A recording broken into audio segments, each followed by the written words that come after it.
Thank you very much. I also would like to thank the organizers very much indeed for giving me the privilege and the pleasure to participate in the symposium and to share with you some thoughts on how complementary feeding choices might influence the risk of later obesity.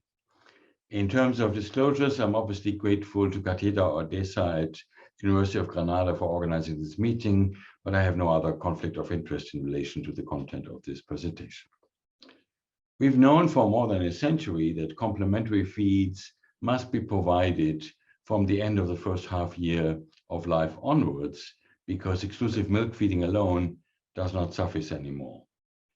Now, if you talk about complementary feeds, it's important to define what we mean by this term, because there is different definitions. The World Health Organization, in an attempt to promote and protect breastfeeding, has defined complementary feeds as everything given to the baby other than human milk, so including both solid and liquid foods and baby formula. However, pediatricians and pediatric organizations like ESPGHAN find this not very helpful in the communication with parents, and they define complementary foods as energy providing solids and liquids other than human milk and milk formula. So I will stick to this pediatric definition in my presentation. Why is the complementary feeding period so important? We know this is a period between about 6 and 24 months that is characterized by continued rapid growth and development with very high nutrient needs. And we know from many studies around the world that this is the age window where most undernutrition worldwide develops, stunting and wasting occurs, particularly here in this period of 6 to 24 months. It begins there and then, of course, continues thereafter. And so it is very important to provide adequate complementary feeding to close the gap of energy supply that otherwise might arise between the amount of energy provided from breastfeeding and the energy needs for growth. And in addition to energy supply, of course, complementary feedings are very important to provide nutrients, in particular micronutrients like iron and zinc. So why would we think that complementary feeding could affect later obesity risk? Obviously, as I said just now, this is a period of rapid growth and great developmental plasticity, where there's a very high need of nutrients per kilogram body weight. It's a period of transition from exclusive milk feeding towards diverse family foods, with major dietary changes and considerable physiological consequences of that transition. It's a period also where taste preferences are imprinted and eating behaviors are learned and imprinted that may affect later feeding choices. And obviously, there's a very large influence of parental behaviors and beliefs, of traditions and regional food habits that affect complementary feeding. If we feed too much, we've seen over many studies in recent years that overfeeding and rapid weight gain in the first 2 years of life increase the risk for obesity later. As shown in this compilation of studies showing the obesity risk of children that had a rapid weight gain the first 2 years of life, and you can see overall, adjusting for other influencing factor, the later obesity risk is almost doubled in childhood, adolescence, and adulthood if you have a rapid weight gain early on.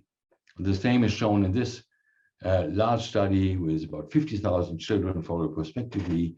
If you have a rapid weight gain and BMI gain in early life, you have a much higher risk of a high body mass index in adolescence, and along with that, an increased risk of obesity. So overfeeding is a problem.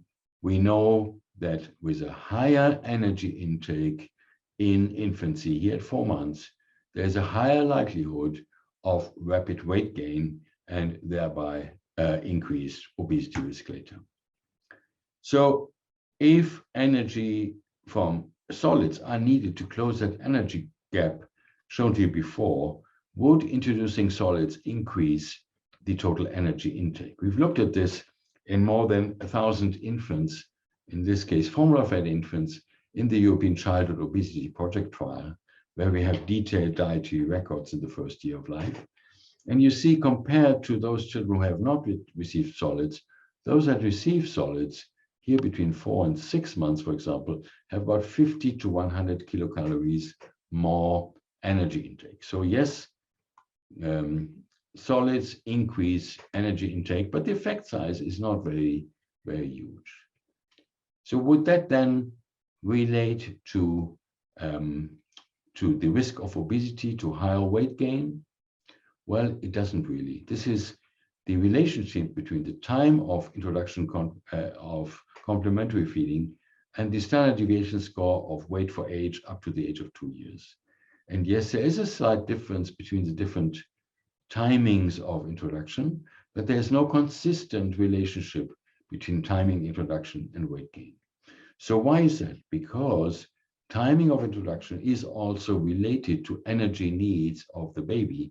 Introduction of solids increases energy intakes, but we see that those children who had a higher energy requirement prior to complementary food introduction also have an earlier introduction. So there is an interaction between the two factors. And this was also confirmed in these two systematic reviews, showing that the age of solids introduction is not associated overall to the risk of overweight and obesity. So that's good news. We can be relaxed about when to introduce complementary feeding and can listen to the signals of the baby. And as you know, within Europe, we advise that complementary feeding should be introduced between the beginning of the 5th and the 7th month in populations with a high risk of infections because they have unsafe water supply, unsafe food supply. We advise that complementary foods should only be introduced at the beginning of the 7th month. So what about the type of complementary feeding that we provide? Well, as I alluded to before, if we provide a high amount of energy, then that increases early weight gain and later a higher body mass index. But also a higher supply of protein, particularly of milk protein, in the first year of age predicts increased body mass index and also body fat later, as shown in this meta-analysis. So it relates to what we call the early protein hypothesis, which we've also demonstrated for milk feeding. If we provide too much protein, more protein than the baby needs, then we enhance weight gain and later obesity many years later. So we don't want to give too much protein in infancy. And one important element here is to limit cow's milk as a drink if feasible and affordable, because cow's milk provides 3 times as much protein as human milk or modern formula. And therefore, in the German Society of Pediatrics, we advise not to provide any cow's milk as a drink in the first year of life to infants, and in toddlers to limit regular cow's milk to no more than 2 cups per day or 200 to 400 milliliters per day. Now, is it protein alone or is it other nutrients as well? This is a study from the Netherlands that has looked at lowest and highest quartiles of intakes in relation, and that is in infancy, in the first year of life, in relation to the percentage of overweight at school age at 8 years. And you see, yes, again, there's an effect of protein. Higher protein has an increased risk of later obesity, but also sugar has a risk. With high protein and high sugar intake, there's the highest risk of obesity. So sugar is also a critical nutrient, particularly sugar from beverages. And of course, with complementary feeding, we increase the carbohydrate intake. You can see it here. During the period of pure milk feeding, the carbohydrate is about 45% of the energy. And then with complementary feeding, it increases to 55% of the energy. Now, if there's a lot of sugar in that complementary feeding, that may be a risk factor for health. If you look at what children get across Europe, again in the CHOP study, you see there's a difference between formula-fed and breastfed babies. The formula-fed babies get complementary feeding earlier, and they have a higher consumption of commercial complementary foods. And of these, there's a significant proportion of sugared commercial complementary foods to a higher extent, particularly early on, than in the children who were breastfed. So that is of concern. If sugar increases the risk of late obesity, if you have too much sugared complementary feeding offered in our shops for commercial baby foods. We looked at what these children had, and most of the commercial baby foods are cereals. And if you look at the composition of the baby cereals, then the majority of these are sugar. Sweetened, refined cereals are the majority of the grains that were consumed in these more than 1,000 children in 5 countries across Europe. We also looked at what is on the market offered in Germany. And again, if we look at the cereals, you see here in pink, these sweetened cereals. And if you look, for example, at the milk porridges, the majority of these are sweetened. And these are very popular products. Grain porridges are less much sweetened, and breakfast cereals also less. But the milk-based cereals are sweetened to a large extent. And if you look at what it is not only sugar that is added, but it's also sweetened by fruit juice concentrated and other products. And these don't have to be added, don't have to be declared as added sugar. So you can have on the market products that have 40%, 40, and more sugar, and they have on the label written no sugar added, because the sugar is coming, for example, from concentrated fruit juice. And the parents believe this is not a sugared product, and it is extremely sweet. Of concern, many of these products also do not contain the critical micronutrients that we think complementary feeding must provide. Only less than 30% contained iron, which is very critical in the complementary feeding, 40% only zinc, and 28% iodine. So it's important to advise parents to choose less sweet products that are rich in micronutrients, that are good sources, particularly of iron and zinc and iodine, preferably as well. Another type of products that we are very concerned about and that are having increased popularity on the markets are these sweet foods, purity sweet foods from squeezable pouches that often have this tip on it with a cap that you can unscrew. And families like it because it's so convenient. They can put it into the mouth of the baby and let it suck directly from the pouch. Now, from a pediatric standpoint of view, this is a true disaster.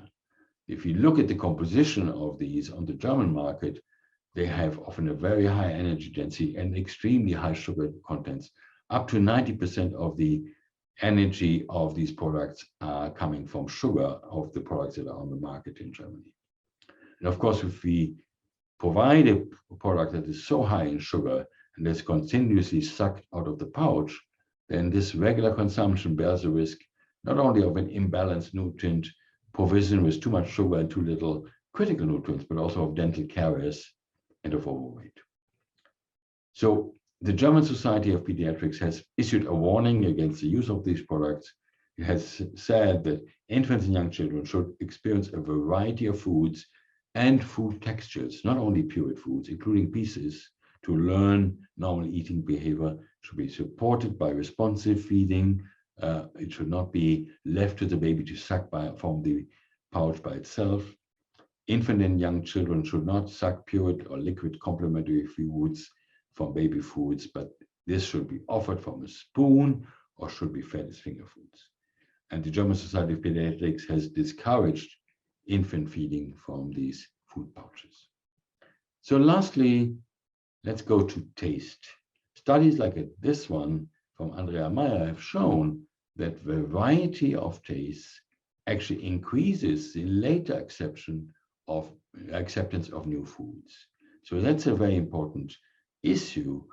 And in line with that, the Alsbach study in a large number of children, more than almost 8,000 children, has shown that more home-cooked vegetables at the age of 6 months, a high intake of home-cooked vegetables in high variety, was associated with an increased consumption of vegetables eaten at 7 years. Now that's important in relation to obesity because we know that higher intakes of vegetables protect you against obesity. It reduces the risk of obesity. So accustoming children to taste preferences that promote healthy eating is important. Give them a lot of different vegetables in infancy, limit sugar and sweet taste, do not add salt in order to imprint food preferences that are associated with less obesity risk later. Finally, we should remember that complementary foods are not only providing nutrients. Complementary feeding is an opportunity for learning, for interaction between parents and infants. So we should advise parents to focus on the baby when they provide foods, not look at the phone, switch off the radio and television, promote responsive feeding, observe these signals of the infants, and keep talking to the baby. It's a unique opportunity for learning on both sides. So in summary, the timing of complementary food introduction is of little impact on later obesity risk. We should promote providing a variety of vegetables and tastes, not adding sugar or salt to the complementary feeds. We should avoid overfeeding and avoid high intakes of milk, protein, sugar, and sweet beverages. We should advise families to choose preferentially commercial complementary foods with less sugar and more micronutrients. We should warn them not to use these commercial products from squeezable pouches. Complementary feeding is an opportunity for communication, interaction, and for learning desirable eating behaviors and to promote responsive feeding. We should inform particularly families at risk, and in our studies we find that families with formula-fed children more commonly follow unfavorable nutritional behaviors. So in our counseling, we should perhaps put particular attention to families of formula-fed children and advise them how to improve complementary feeding.